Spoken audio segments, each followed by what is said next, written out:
Drive host Andy Goldstein has jetted off to Orlando this week. He's taking part in the 2025 Florida Open Pool Championship, and he's managed once again, as he did last time he was out in Atlantic City, to get quite a difficult draw. I opened my phone, I was like, no, surely not, surely not. I used to cover 9-ball pool, and Earl of Pearl Strickland was playing then, and he's still playing now apparently. He's going to be quaking in his boots. I think you're very good. I mean, the ball's so long. Yeah. I think you'll see a free-flowing Galeforce today. Yeah. We are at the Florida Open for one of the most anticipated first-round matches in the tour's history.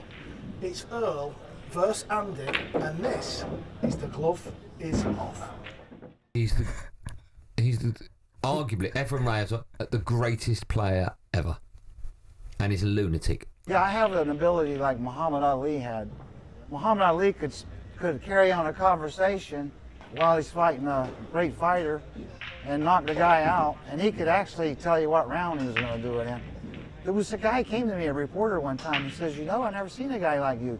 You can talk and execute at the same time. And that's the guy who told me, he says, you're like Muhammad Ali. If you're not a Paul fan, like you said, imagine playing John McEnroe on centre court. That's exactly what I've got. Behind me is the match table. This game is live on talkSPORT, by the way, on our YouTube channel from 4 p.m.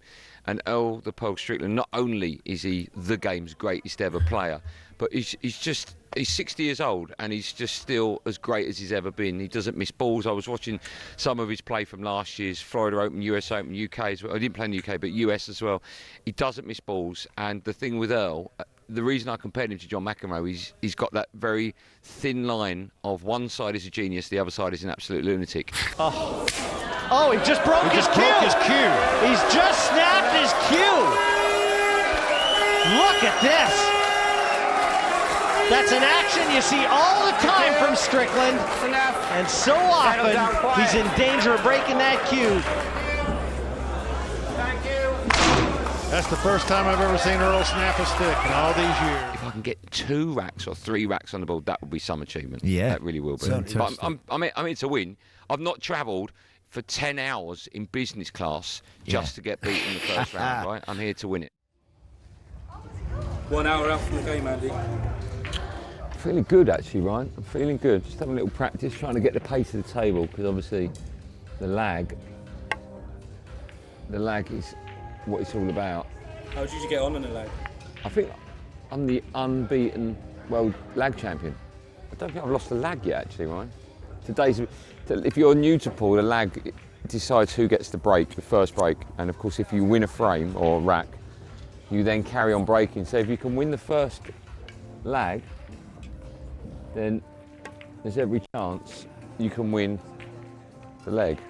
Let's see, shall we? I want to get as close as I can to this cushion. All right, just to stop on it. Come on, come on, come on, come on, come on.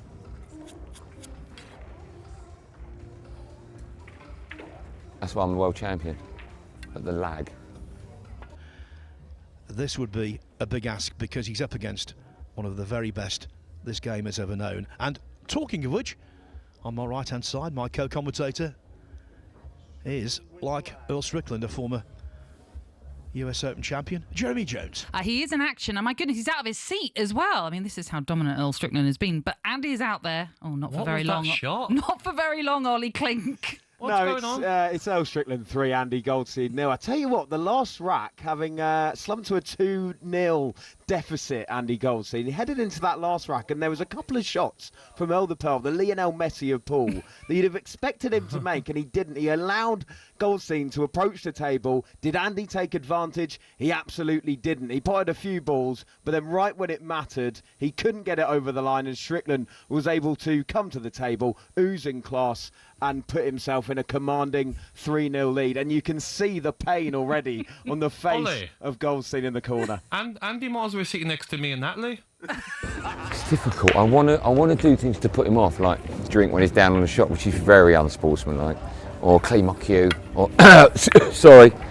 But I just think once I'm there, once I'm in the moment, and I'm playing well, I might just get down. I mean, if you can hit balls like this, Ryan, right? Look, these are the shots I'll be playing. If I can screw the white onto the 9 and win the frame.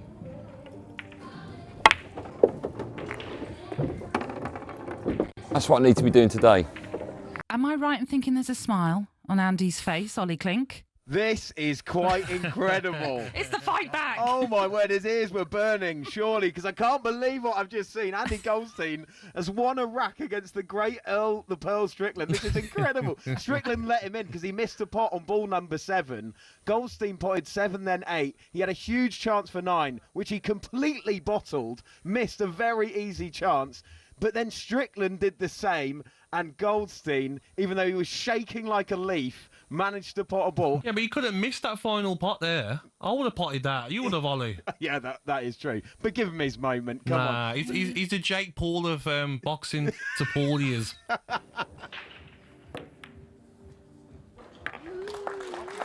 It is 9-1, and for Andy Goldstein, it's 9-1-1. A real emergency. What? How's that? Not good. Just it was a scrappy match. Every time we broke, the balls sort of glued onto each other, and I'm annoyed that I didn't give a good account of myself. All my other matches I've played, I've looked back when I've lost and gone, okay, yeah, that's probably the best I could have done. I said to Earl at the end there, sorry, I didn't give you my best game. And he said something like, hey, that's okay. And then just slagged off the table. I know that deep down you and Natalie and all our listeners, more listeners than any other talkSPORT show, wanted me to win. So, but they will all 1.2 million of them will be pleased to know that I'll be back tomorrow. This is genuine, because the great thing about this format is every single player has 2 opportunities to progress, because you've got to travel from far and wide to be here or in Atlantic City or wherever, UK. You get 2 chances. So although I lost today, tomorrow I play another loser, and the winner of that goes back into the competition. And today's loser didn't play a great player and lost 9-1. So there's every chance I could get my first ever win ever and a professional world ranking tomorrow from 4 o'clock live on talkSPORT. There's every chance it could happen tomorrow. Are you going to be spending the rest of the day practicing ahead of tomorrow's match? I've got a little bit of practice coming up, but it's difficult because I've got to squeeze in Magic Kingdom, Universal, Epcot, and what are the other ones? Animal Kingdom, SeaWorld. I've got a bad feeling about this. I mean, he's tried and he's tried again, and he gets beaten in the first round every time. Give up.